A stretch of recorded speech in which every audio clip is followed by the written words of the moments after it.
नमस्कार, वक्त हो गया है कचहरी का। आपके साथ मैं हूं मीनाक्षी खंडवाल। किसी भी बड़े आंदोलन में जब राजनीति अपना स्पेस तलाशती है तो वो कैसे एक पॉलिटिकल थ्रिलर में बदल जाता है। आज कचहरी में ये फाइल खुलेगी आपके लिए। हम ये भी समझेंगे कि पीएम हाउस के बाहर उन 240 मिनट में क्या हुआ और क्या मायने हैं उसके। दिन भर आपने तस्वीरें देखी होंगी, लेकिन एनालिसिस आपको कचहरी में मिलेगा। सरकार के सामने आज दो बड़े चैलेंज थे, एक छात्रों का आंदोलन, दूसरा किसानों का दिल्ली कूच। किसानों वाला मसला तो सुलझा लिया गया, लेकिन छात्रों के प्रोटेस्ट को लेकर क्या कोई ब्लूप्रिंट तैयार है, क्या है इनसाइड, इस पर बात होगी। और रात 10:30 बजे आपको बताएंगे ईरान की घेराबंदी के लिए इस बार क्या बड़ा प्लान तैयार है और क्या खाड़ी फिर से बारूद के ढेर पर बैठी है। लेकिन सबसे पहले बात देश की राजधानी में आज हुए हाई वोल्टेज ड्रामे।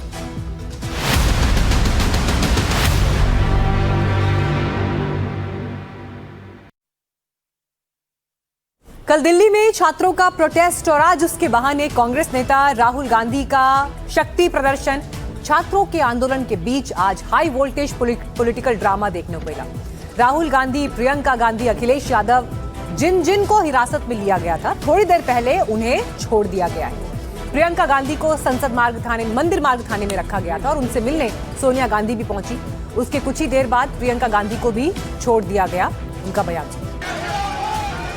मेरे भाई बहुत स्ट्रांग है, वो बर्दाश्त कर लेंगे जो भी है। छात्रों को कल जो किया वो एकदम गलत था। ये बच्चे हैं, हमारे भविष्य है, हमारे युवा हैं इस देश के। और जब हम संसद में कहते हैं कि हमें डिबेट चाहिए, तो ये कहते हैं कि हम वंदे मातरम की इज्जत में हम डिबेट फिर से कर रहे हैं, फिर से बिल आ रही है। तो वंदे मातरम का मतलब क्या है? मतलब क्या है? हमारी मातृभूमि क्या है, किसकी है, अगर हम अपने युवाओं को ही नहीं बचा सकते? आप प्रति व्यक्ति आय क्या समझते हो? प्रियंका गांधी को आपने सुना, लेकिन अब आपको सुनवाते हैं अखिलेश यादव का बयान, क्योंकि वो भी राहुल गांधी के धरना प्रदर्शन पर पहुंचे थे, लेकिन उन्हें भी हिरासत में लिया गया है। सरकार को छात्रों की मांग माननी चाहिए। जो उन्होंने मांग रखी है उसको स्वीकार सरकार को करना चाहिए।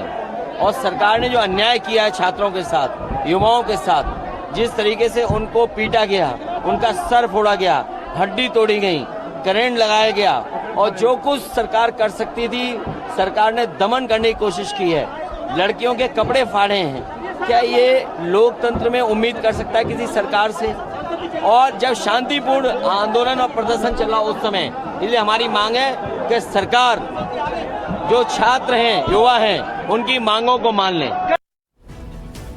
तो आप सुन रहे हैं ऑपोजिशन के लीडर्स का बयान। लेकिन आज जब जितेंद्र सिंह पहुंचे थे और उसके बाद जब उन्होंने बयान जारी किया तो उन्होंने इसे कहा कि कांग्रेस ने खतरनाक मिसाल पेश की है। इस पूरे प्रदर्शन को आज देश भर ने देखा, लेकिन सरकार भी इसे बड़े करीब से देख रही थी, सत्ताधारी पार्टी भी बड़े करीब से देख रही थी। बीजेपी के राष्ट्रीय अध्यक्ष नितिन नवीन का बयान। इस प्रकार से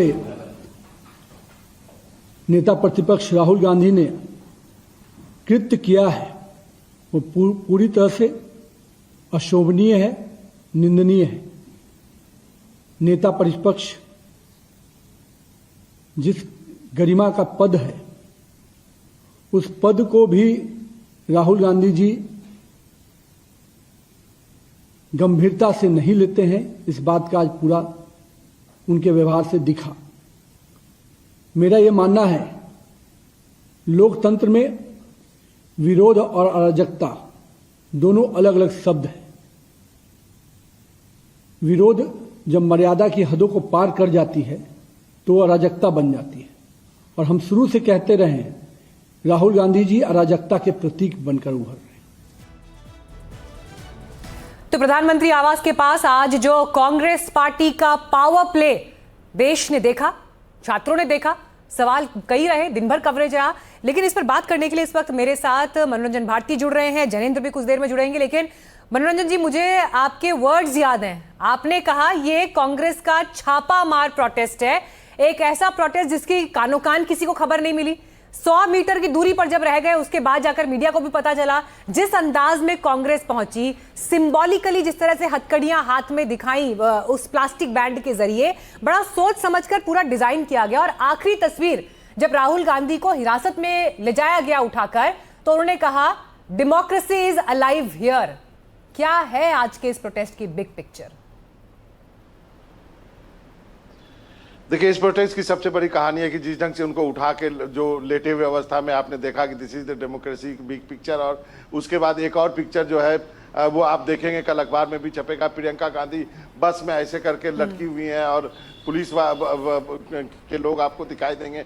वो पिक्चर भी अपने आप में बहुत कुछ कहती है।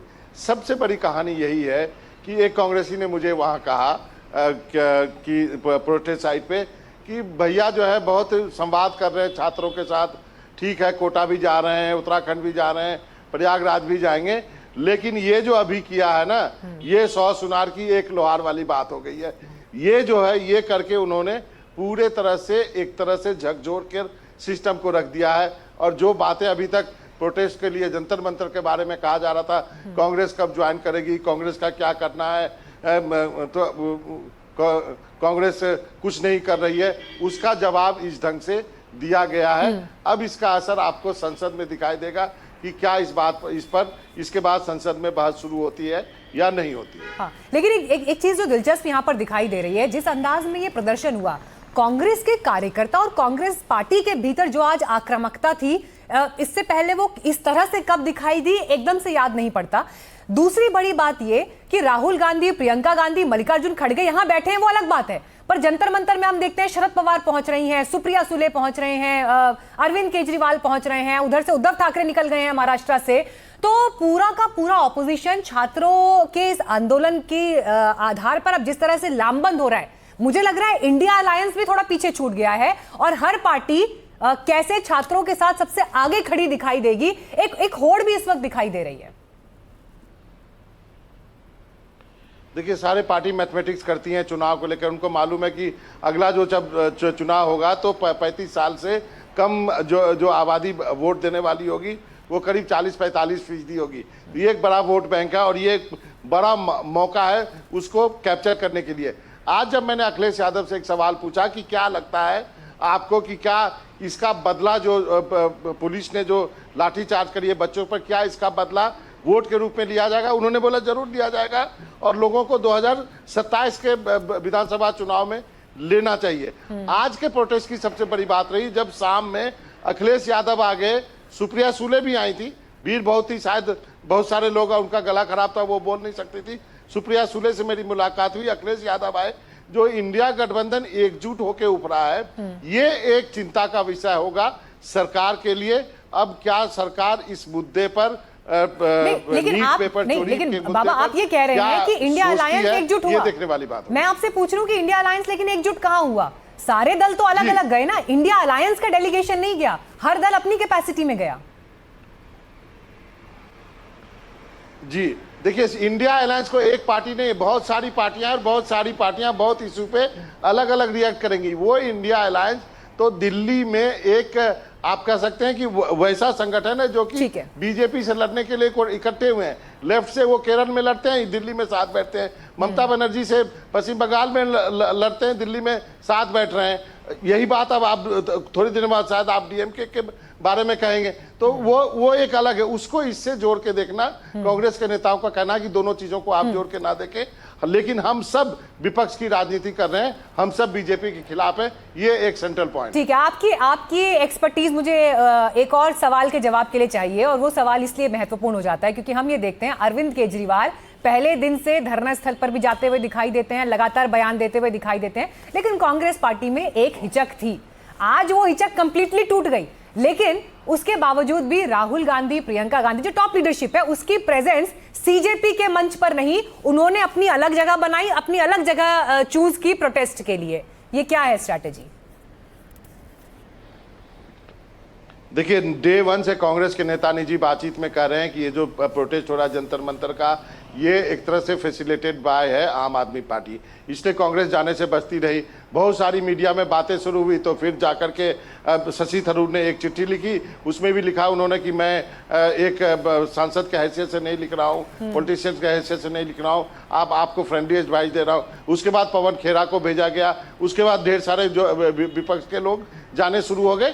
समाजवादी पार्टी जो खुलकर सामने आ गई है। कांग्रेस हमेशा से इस प्रोटेस्ट को संदेह के रूप में देखते रही है और आज उन्होंने अपना किया तो जो अरविंद केजरीवाल का बयान आया है उससे साफ झलक गया कि आने वाले दिनों में कांग्रेस और आम आदमी पार्टी के रिश्ते अलग है और वो इसलिए होने भी चाहिए कि अभी पंजाब में चुनाव होने वाला है उत्तर प्रदेश के साथ। यदि यहाँ पर कुछ साथ मिल के देखेंगे तो वहाँ एक दूसरे के कपड़े कैसे फाड़ेंगे, इसलिए ये रणनीति अपनाई है दोनों पार्टियों ने। बहुत धन्यवाद मनोरंजन जी आपका इस जानकारी के लिए। आपसे आगे भी संपर्क करते हैं। तो छात्रों के आंदोलन के बहाने राहुल गांधी ने अपना पॉलिटिकल शो दिखा दिया। अखिलेश यादव भी हिस्सा बने, अरविंद केजरीवाल भी छात्रों के साथ खड़े हैं। सवाल यह है कि क्या ये छात्र आंदोलन विपक्ष की राजनीति के लिए ऑक्सीजन का काम कर रहा है?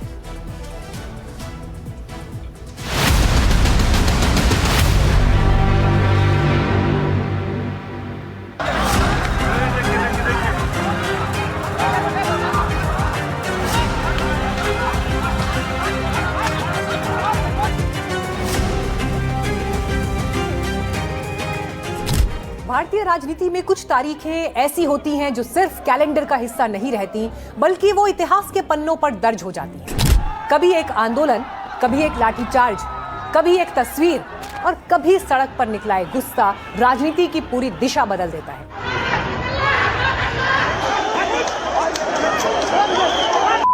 इस बार पेपर लीक के मुद्दे पर जो रण छिड़ा हुआ है उसके सेंटर में भले ही छात्र और युवा हैं, लेकिन सवाल अब सिर्फ छात्रों का नहीं रह गया है। सवाल यह है कि क्या छात्रों का गुस्सा बिखरे हुए विपक्ष की नई ताकत बन रहा है?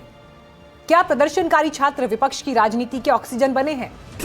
क्या जिन विपक्षी दलों के पास पिछले कई महीनों से कोई साझा मुद्दा नहीं था, उन्हें अब एक ऐसा बड़ा मुद्दा मिल गया है जो उन्हें फिर से एक मंच पर खड़ा कर सकता है? कल दिल्ली में प्रदर्शनकारियों पर पुलिस कार्रवाई की जो तस्वीरें आई, उसके बाद राजनीति का पूरा फोकस शिफ्ट हो गया। कल तक जो लड़ाई छात्रों की थी, आज उसमें राहुल गांधी समेत पूरा विपक्ष आ गया। Democracy in India is happening right now. जिम्मेदारी ये बनती है कि प्रधानमंत्री मांग को तो माने, छात्रों की मांग को तो माने। ये भारतीय जनता पार्टी का सदन नहीं है, ये हम सबका सदन है। राहुल गांधी ने तो एक चौंकाने वाला कदम उठाते हुए पूरा सेंटर स्टेज शिफ्ट कर दिया। राहुल गांधी के नेतृत्व में कांग्रेस सांसद सीधे प्रधानमंत्री आवास का घेराव करने मार्च के लिए निकल पड़े। पुलिस ने रोका तो सांसद सड़क पर बैठ गए, धरना हुआ, नारे लगे, हिरासत हुई। नौबत ये आई कि राहुल गांधी से बात करने पीएम मंत्री जितेंद्र सिंह और गृह सचिव को आना पड़ा। और फिर उसके बाद जो हुआ, कैमरों ने वो सब रिकॉर्ड किया जो किसी भी विपक्ष के लिए सबसे बड़ी राजनीतिक पूंजी होती है। प्रधानमंत्री तक आवाज तक पहुंच रहे हैं, ये तस्वीरें बता रहे हैं कि देश के अंदर किस तरह का आक्रोश है। प्रधानमंत्री जी कानों के अंदर रुई डाल के ना बैठे, प्रधानमंत्री जी को सुनना पड़ेगा। मैंने ऐसा नैसर्गिक स्वतः स्फूर्त लोगों का जमावड़ा नहीं देखा। सीधे चुनौती है सत्ता को कि आप क्यों कितना पर्दा डालोगे? क्या करोगे? तेरे पास इतना ताकत नहीं है कि हमारी आवाज को बंद रखे, हमारी आवाज बुलंद रहेगी। हमारे कपड़े फाड़ दिए, हम पर एक तरह से बर्बरता पूर्वक कार्रवाई की। हमारी मांग बहुत स्पष्ट है, छात्रों के ऊपर लाठियां नहीं चलने देंगे, धर्मेंद्र प्रधान को अपनी कुर्सी पर नहीं रहने देंगे। ये सरकार अहंकार में पागल हो गई है। इस पूरे प्रोटेस्ट की सबसे दिलचस्प बात यह रही कि कांग्रेस ने इस प्रोटेस्ट के प्लान को बड़ा सीक्रेट रखा।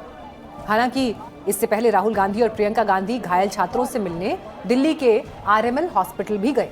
स्पीकर ने हमें कहा कि डिस्कशन के लिए उन्हें सरकार से पूछना है। इशू स्टूडेंट्स की है, यूथ के फ्यूचर की है, और ये जो किया जा रहा है, लोगों को मारा जा रहा है, पीटा जा रहा है, this is completely un-Indian. Modi ji has not even apologize. It's ridiculous. हमारे ही बच्चे हैं, देश का भविष्य है, ये संसद उन्हीं का है, किसी की जागीर नहीं है। अरे यार कुछ मतलब जेन्युइन समस्या है। यानी कांग्रेस साफ तौर पर इस आंदोलन के साथ खुद को खड़ा दिखाना चाहती है। वो तो पूरे राजनीतिक नैरेटिव को बदलने की कोशिश में है, लेकिन सिर्फ कांग्रेस ही नहीं, समाजवादी पार्टी भी इस पूरे आंदोलन में बेहद सक्रिय दिखाई दी। और सबसे ज्यादा चर्चा हो रही है डिंपल यादव की। डिंपल यादव आमतौर पर बेहद संयमित और शांत दिखाई देती हैं, लेकिन सोमवार के प्रोटेस्ट के दौरान वो भी एग्रेसिव दिखी। ऐसा पहले सार्वजनिक तौर पर उन्हें कभी नहीं इस तरह से देखा गया। वो कल लाठीचार्ज के घायलों की मदद कर रही थी और आज उन्हीं छात्रों और युवाओं के बीच कह रही हैं कि वोट के जरिए बदलाव लाएं। अहंकारी सरकार से उम्मीद नहीं करनी चाहिए और बस मन में बिठाना चाहिए वोट के माध्यम से हमको हराना है। एक यही हमारे पास एक हथियार है जिनको हरा के इनको यहाँ से हटाने का कार्य करना है। तो जो बात दिल में है वो बात जुबान पर आ गई, यानी सड़क से बैलेट तक संदेश साफ। पेपर लीक का मुद्दा अब सिर्फ भर्ती परीक्षा का मुद्दा नहीं रहा, ये विपक्ष की राजनीति का भी सबसे बड़ा अस्त्र इस वक्त दिखाई दे रहा है। इनमें वो नेता भी हैं जो एक सुर में बोल रहे हैं, जो आमतौर पर एक दूसरे के खिलाफ भी बोलते रहे हैं। भारतीय जनता पार्टी अपने मंत्रियों पे और संगे साथियों पर इसलिए दबाव नहीं बना पा रहे हैं क्योंकि वो जानते हैं अगर इस्तीफा दे दिया तो दबे हुए राज भी वो न खोल दें। और नतीजा ही निकलता है कि पुलिस के जरिए से उन पर मारपीट होती है, तशद्दुद होता है, वायलेंस होता है। कांग्रेस या समाजवादी पार्टी ही नहीं, अरविंद केजरीवाल भी इस पूरे प्रोटेस्ट में पहले ही साफ कर चुके हैं कि उनका स्टैंड क्या है। केजरीवाल भी लाठीचार्ज में घायल छात्रों और युवाओं से मिलने आरएमएल हॉस्पिटल गए और फिर पहुंच गए जंतर मंतर। रैंडमली किसी को भी उठा लिया पुलिस ने। तो मोदी सरकार ने ये आदेश दिया था कि जिसको मर्जी सबको उठा लो, और ये बच्चों को दहशत पैदा करने के लिए था कि अगर आंदोलन में आओगे तो हम तुमको तो डराया जा रहा है। दिलचस्प ये भी है कि इस आंदोलन ने विपक्ष की उन पार्टियों को भी एक साझा मुद्दा दे दिया जो पिछले कुछ दिनों से सबसे ज्यादा राजनीतिक झटके झेल चुकी हैं, जैसे ममता बनर्जी की टीएमसी और उद्धव ठाकरे की शिवसेना। शिवसेना यूबीटी के बचे खुचे सांसद आज संजय राउत की अगुवाई में छात्रों के आंदोलन को समर्थन जताने दिल्ली के जंतर मंतर पहुंच गए। शरद पवार, सुप्रिया सुले भी समर्थन देने पहुंचे। ममता बनर्जी ने कोलकाता की एक सभा में छात्र आंदोलन को समर्थन देने का ऐलान कर दिया। दरकार होले कॉकरोचर प्रोग्रामे आमी निजेও যাব, কারণ আমাদের সমর্থন প্রথম থেকেই ছিল। यानी जो विपक्ष हाल के घटनाक्रम से बिखरा हुआ दिखाई दे रहा था, उसे अब एक ऐसा मुद्दा मिल गया है जिसमें भावनात्मक जुड़ाव भी है, युवा वोट भी है और सरकार पर हमला करने का मौका भी है। लेकिन इस कहानी का दूसरा पहलू भी उतना ही महत्वपूर्ण है। इतिहास बताता है कि छात्र आंदोलन सिर्फ इसलिए सफल नहीं होते कि विपक्ष उनका समर्थन कर देता है, बल्कि जब छात्र आंदोलन राजनीतिक दलों के एजेंडे से ऊपर उठकर जनता का आंदोलन बन जाते हैं, तभी उनका असर सबसे बड़ा होता है। इसीलिए असली सवाल अभी भी वही है कि क्या ये आंदोलन सिर्फ विपक्ष की राजनीति को नई ऊर्जा देगा या सचमुच पेपर लीक, छात्रों के भविष्य से जुड़े सवाल, इन्हें लेकर कोई ठोस बदलाव भी लेकर आएगा। क्योंकि राजनीति के लिए हर आंदोलन एक अवसर हो सकता है, लेकिन छात्रों के लिए ये अवसर नहीं, ये उनके भविष्य की लड़ाई है और यही तय करेगा कि इतिहास में दर्ज होने वाली अगली तारीख सिर्फ एक राजनीतिक मोड़ बनेगी या देश के युवाओं के भविष्य का भी नया अध्याय लिखेगा। तो सवाल यह है कि जो छात्र अपने भविष्य के सवालों को लेकर सड़क पर लड़ रहे हैं, उनको इस आंदोलन से क्या मिलेगा? क्या वो एजुकेशन सिस्टम में जिस रिफॉर्म के लिए लड़ रहे हैं उन्हें वो हासिल होगा? ऐसा लग रहा है कि सरकार के स्तर पर इस समस्या के समाधान का कोई ब्लूप्रिंट तैयार हो चुका है। आज पीएम मोदी ने एनडीए सांसदों की बैठक में जो कहा, उसके भी बड़े राजनीतिक मायने। तो आपको ये रिपोर्ट भी हम दिखाएंगे, लेकिन प्रधानमंत्री और सरकार के स्तर पर आज क्या हो रहा है, इसकी एक झलक आज जब कांग्रेस के प्रोटेस्ट में मंत्री जितेंद्र सिंह पहुंचे, उनके साथ गृह सचिव पहुंचे, इससे भी जाहिर हो गया कि सीधे अगर एक बातचीत का रास्ता खोला गया है विपक्ष के साथ भी, तो क्या संसद में चर्चा के लिए दरवाजा खुलता है। अब कल का दिन बहुत महत्वपूर्ण होगा। कल के दिन क्या होता है, क्योंकि जिस तरह के हालात पहले 2 दिन बने, उसके बाद अब तीसरे दिन भी संसद चल जाएगी, इस पर तो प्रश्न चिन्ह। और कम से कम जब ऑपोजिशन के नेताओं को आज हिरासत में लिया गया, तो ये तस्वीर थोड़ी सी और विकट यहाँ पर दिखाई देती है। लेकिन इस सब के बावजूद अगर प्रधानमंत्री ये कह रहे हैं कि पेपर लीक पर कड़ाई से फैसले हो रहे हैं और ये इंश्योर किया जाएगा कि छात्रों के भविष्य के साथ खिलवाड़ ना हो, तो क्या ये उस ब्लूप्रिंट के संकेत हैं जिसको आने वाले दिनों में आप अमल होते हुए देखेंगे? इस पर देखिए ये रिपोर्ट।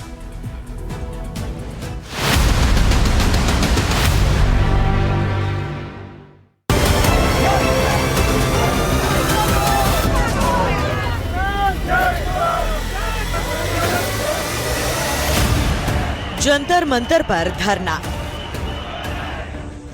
सड़क पर किसान, संसद में संग्राम। 12 साल में शायद ये पहली बार दिखा जब केंद्र सरकार को 3 मोर्चों पर चुनौती फेस करनी पड़ी। पेपर लीक जैसे मुद्दे पर छात्र सड़क पर उतरे, प्रोटेस्ट किया, अपनी बात रखी। इसी दौरान किसानों ने दिल्ली मार्च की कॉल दी। कई किसान सड़कों पर भी दिखाई दिए। वहीं संसद में विपक्ष और सरकार के बीच मॉनसून सत्र में महाभारत जारी रही। नेता प्रतिपक्ष जिस गरिमा का पद है, उस पद को भी राहुल गांधी जी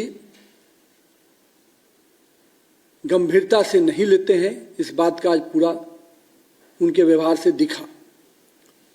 मेरा ये मानना है, लोकतंत्र में विरोध और अराजकता दोनों अलग अलग शब्द हैं। विरोध जब मर्यादा की हदों को पार कर जाती है तो अराजकता बन जाती है, और हम शुरू से कहते रहे हैं, राहुल गांधी जी अराजकता के प्रतीक बनकर उभरे। सवाल यही है कि सरकार ने ट्रिपल टेस्ट को पास करने के लिए कैसा ब्लूप्रिंट तैयार किया है। सरकार ने किसानों के हितों को लेकर किस तरह का भरोसा दिया। सरकार ने युवाओं को समझाने के लिए क्या रास्ता निकाला। दोबारा इस तरह का पेपर लीक ना हो, इसके लिए सख्ती से कदम जो उठाया गया है। जिन्होंने पेपर लीक धंधे में जो लिप्त है, जो लोग दोषी पाए गए हैं, जिसको अरेस्ट किया गया है, उसको जेल में डाल करके प्रधानमंत्री जी ने ये अपील भी किया है कि उनका जो सजा है उसको सख्ती से सख्ती सजा कैसे दिया जाए, उसमें सारा टॉप क्लास के वकील लोग भी साथ दें, ताकि जो पेपर लीक जैसे पाप काम किया है उन लोगों को घोर सख्त सजा मिले। किरण रिजिजू ने जिस मीटिंग का जिक्र किया उसे मंगल मिलन नाम दिया गया था। पीएम मोदी ने एनडीए सांसदों की मीटिंग बुलाई थी। किसान हित प्राथमिकता। पीएम ने स्पष्ट किया कि किसानों के हितों से कोई समझौता नहीं होगा। पेपर लीक पर एक्शन। मोदी ने बताया कि नीट मामले में 13 आरोपी गिरफ्तार। री एग्जाम सफलतापूर्वक कंडक्ट किया गया। सिस्टम फुल प्रूफ बनाने का संकल्प। प्रधानमंत्री ने कहा कि भविष्य में ऐसी घटनाएं रोकने के लिए कठोर कानून और तंत्र रहे। प्रधानमंत्री ने यह भी कहा कि पेपर लीक के दोषियों को सख्त से सख्त सजा दिलाने में सहयोग करें। प्रधानमंत्री जी ने यह भी कहा कि पेपर लीक सिर्फ एक राज्य का मामला नहीं है, सिर्फ केंद्र सरकार का मामला नहीं, पूरा देश का हर एक राज्य में जहां जहां पेपर लीक करने में जो लोग लिप्त हैं, जो लोग इस धंधे में इन्वॉल्व है, जिन्होंने काम इस तरह का घिनौना किया है, पाप काम किया है, उनको सजा देने के सब एकजुट होना चाहिए। ये कोई दलगत राजनीति का विषय नहीं है, ये देश का विषय है। और युवाओं का भविष्य के साथ कोई खिलवाड़ नहीं होने के लिए और खिलवाड़ नहीं करने देने के लिए सख्ती से कदम भी उठाए, सजा भी दे दोषियों को, और फिर फुल प्रूफ सिस्टम काम जो अभी कर रहे हैं उसमें भी सब मिल करके करें। हालांकि जिस वक्त किरण रिजिजू मोदी का मैसेज पढ़ रहे थे, उसी दौरान शंभू बॉर्डर पर किसान कूच करते नजर आए। भारत अमेरिका ट्रेड डील के विरोध में करनाल, कैथल, अंबाला और कुरुक्षेत्र के किसान बस्ताड़ा टोल प्लाजा पर इकट्ठा हुए। पुलिस प्रशासन ने पूरे इलाके को छावनी में तब्दील कर दिया था। इसी तरह गाजीपुर बॉर्डर पर भी पुलिस एक्टिव नजर आई, लेकिन शंभू बॉर्डर पर किसान बढ़ते चले गए। हालांकि इससे पहले किसानों और जवानों के बीच टकराव बढ़ता, बातचीत से रास्ता निकल गया। किसानों का आंदोलन आगे नहीं बढ़ा। हरियाणा के कृषि मंत्री ने कहा कि हमारा मांग पत्र भी लिया और कहा है कि केंद्रीय मंत्री शिवराज चौहान से बात कराई जाए, तो बोला मैं अवश्य करता हूं, उन्होंने आश्वासन भी दिया। दूसरी बात हमने कहा सभी किसान लीडरों को, किसानों को रिहा किया। वो कहते तुरंत प्रभाव से हम सीएम से मीटिंग करके गुरनाम सिंह चडूनी से अधिकारी बोल रहे हैं वीडियो कॉन्फ्रेंस छोड़ेंगे, बीएम सिंह को छोड़ेंगे। तो ये 2 मांगे थी, उन्होंने मान ली। यानी मैसेज ये दिया गया कि सरकार की प्राथमिकता किसान है। युवा हैं और पीएम ने एनडीए सहयोगियों को भरोसा दिलाया कि सरकार किसानों के कल्याण के लिए प्रतिबद्ध है और उनके हितों को कोई नुकसान नहीं पहुंचने दिया जाएगा। मगर सबसे बड़ी बात, मोदी सरकार और विपक्ष के बीच पेपर लीक के मुद्दे पर गतिरोध टूटेगा या नहीं? क्या इसका फॉर्मूला भी निकल गया या हंगामा जारी रहेगा?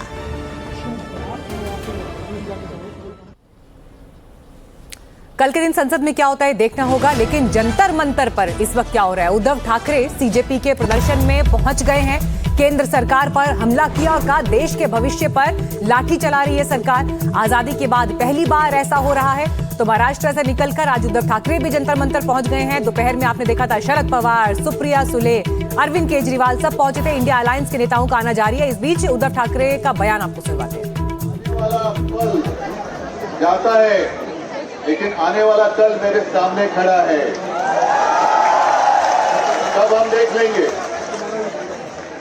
और मैं सबको धन्यवाद देता हूँ, अभिजीत तुला खास करून धन्यवाद देतो की तू पुढाकार घेतला। ये कोई आसान बात नहीं थी। अभिजीत तो अपनी शिक्षा में व्यस्त था, वहाँ यूएस में था, क्या जरूरत थी उसको यहाँ आने के लिए? लेकिन उसको देखा नहीं गया, सहा नहीं गया कि मेरे ही देश में साथियों के ऊपर अन्याय हो रहा है। तो छात्रों के आंदोलन के बहाने राजनीतिक तौर पर अलग अलग स्कोर सेट करने की जुगत चल रही है, लेकिन बिहार में तो गजबी खेल हो रहा है।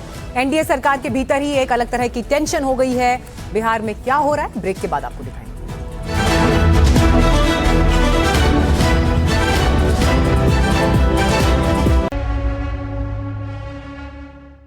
किसी गठबंधन सरकार के मुखिया के किसी फैसले पर उनका कोई सहयोगी दल आपत्ति करे, ऐसा अब तो देखने सुनने को नहीं मिलता। लेकिन बिहार में सत्ता में साझेदार जेडीयू अपनी सरकार के मुख्यमंत्री सम्राट चौधरी के एक फैसले पर सवाल उठा रही है। दरअसल बिहार के मुख्यमंत्री सम्राट चौधरी ने मॉडल स्कूलों का नाम बदलकर सरस्वती विद्या निकेतन कर दिया। लेकिन उन्होंने सिर्फ इतना ही नहीं किया, बल्कि स्कूल की इमारतों का रंग भी बदलकर भगवा कर दिया। और ऐसे स्कूल की संख्या 10, 20, 50 या 100 नहीं, 551 है। बिहार के इन सभी 551 स्कूलों की इमारतों पर भगवा पोत दिया गया है। लेकिन ये फैसला बीजेपी की लंबे समय से सहयोगी रही जेडीयू को खटक गया।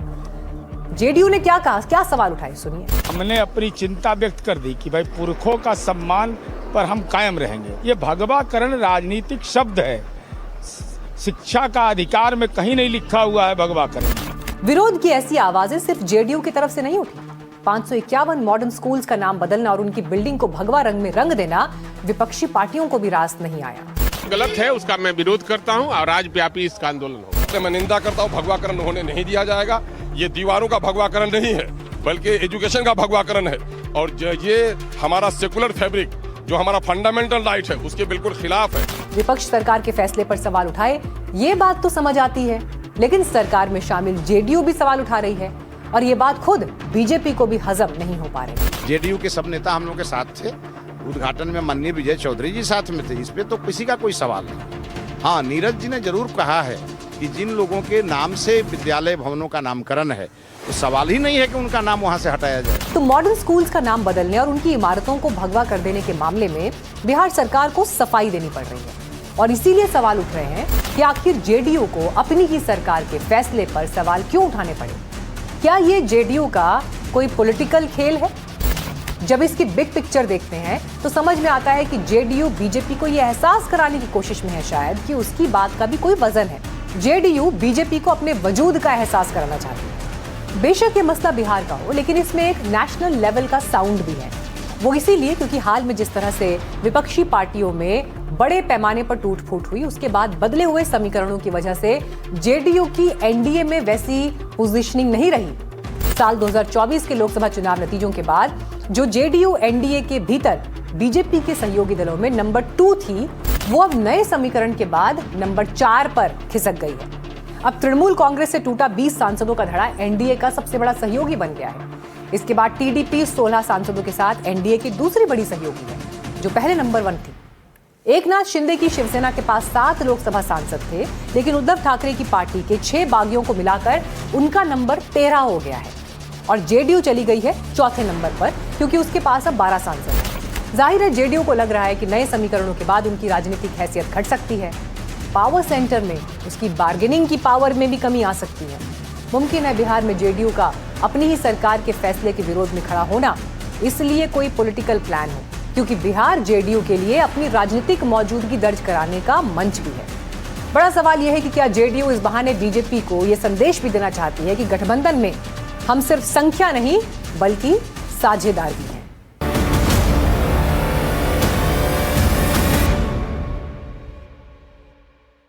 बढ़ते हैं आगे। इस बार ईरान वॉर को लेकर नया वाटर रूट सुर्खियां बटोर रहा है। रिपोर्ट्स हैं कि सऊदी अरब का कच्चा तेल लेकर भारत और चीन जा रहे 2 तेल टैंकर्स ने मंगलवार को लाल सागर में यू टर्न लेकर अपना रास्ता बदल दिया। दोनों जहाज बाब अल मंदेब स्ट्रेट की ओर बढ़ रहे थे, लेकिन हुती विद्रोहियों की धमकी के बाद वापस स्वेज नहर की तरफ मुड़ गए। सवाल यह भी है कि पानी के साथ पहाड़ों के नीचे का सीक्रेट भी सामने आ रहा है।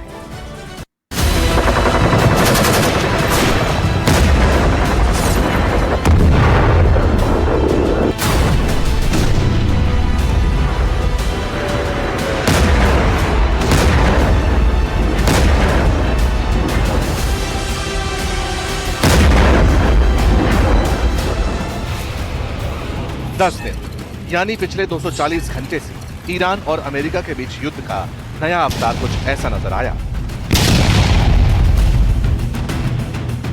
अमेरिका ईरान के पोर्ट सिटीज पर एरियल अटैक करता है। ईरान अंडरग्राउंड मिसाइलों का वीडियो बनाकर रिलीज करता है और उन्हें खाड़ी में अमेरिकी सैन्य ठिकानों की तरफ भेजता है।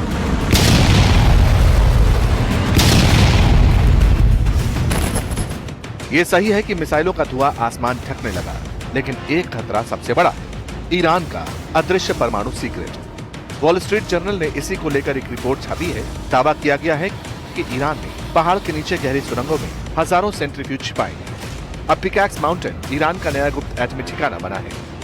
इजरायली इंटेलिजेंस का अलर्ट है कि ईरान फिर से अपना परमाणु प्रोग्राम खड़ा कर रहा है। यानी जिस परमाणु बम के खौफ से अमेरिका और इजरायल लगातार ईरान पर मिसाइलें बरसा रही हैं, वो खतरा टला।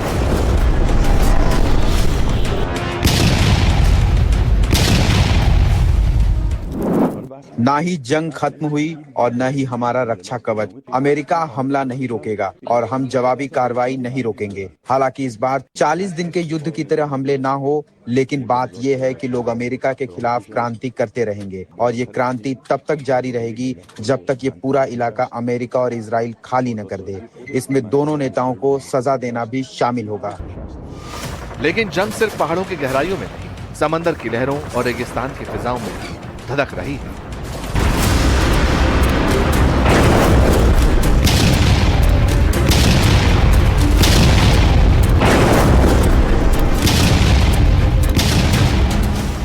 अमेरिकी सेंट्रल कमांड ने इस बार ईरान के कलेजे पर प्रहार किया। 5 घंटे तक चले इन हमलों में ईरान की मिसाइल, ड्रोन साइट्स और एयर डिफेंस सिस्टम्स को मलबे में तब्दील करने का दावा हुआ। शिराज, बंदर अब्बास और केशमद्वीप, हर तरफ धमाकों की गूंज सुनाई दी।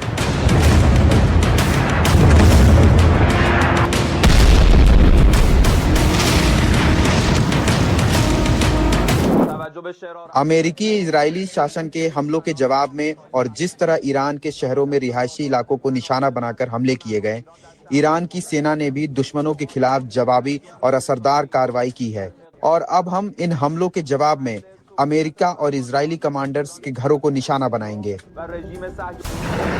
ईरान का मैसेज लाउड एंड क्लियर है। अगर उसके आसमान को निशाना बनाया जाएगा तो खाड़ी में मौजूद अमेरिकी ठिकाने भी महफूज नहीं रहेंगे। बहरीन से लेकर कुवैत तक अमेरिकी रडार प्रणालियों और पैट्रियट मिसाइल डिफेंस को न्यूट्रलाइज करने की जंग बड़े पैमाने पर चल चुकी है। रिपोर्ट्स कहती हैं, कुवैत के आरिफ जान बेस पर हाइमार्स मिसाइलों को ईरान ने टारगेट किया। अहमद अल जाबेर एयरबेस का रडार और पैट्रियट सिस्टम तबाह करने के दावे हुए। बहरीन में अमेरिकी रडार प्रतिष्ठान और मिसाइल डिफेंस पर सटीक स्ट्राइक की गई। पेंटागन ने इस बात की पुष्टि की है कि हालिया हमलों में करीब 100 अमेरिकी सैनिक घायल हुए हैं। ईरान और अमेरिका के राष्ट्रपतियों के बीच हुई समझौते को लेकर शैतान द्वारा बार बार किए गए वादों के उल्लंघन ने एक बार फिर सबको दिखा दिया कि अमेरिकी राष्ट्रपति के हस्ताक्षर कितने बेकार और अविश्वसनीय है, और ये भी कि आक्रामकता, दबदबा और क्रूरता अमेरिकी चरित्र का अभिन्न हिस्सा है। अमेरिका को ये जान लेना चाहिए कि ईरान की प्यारी जनता और रेसिस्टेंट फ्रंट के पास उसके लिए ऐसे सबक हैं जिन्हें वो कभी नहीं भूल पाएगा। हालांकि इन सब के बीच इस जंग की सबसे भारी कीमत वैश्विक व्यापार चुका रहा है। हॉर्मुज स्ट्रेट से लेकर ओमान के तट तक जहाजों पर मिसाइलें गिरती हैं, टैंकरों में भीषण आग लगती है। अमेरिका ने 8 कमर्शियल शिप्स को डाइवर्ट और सीज किया।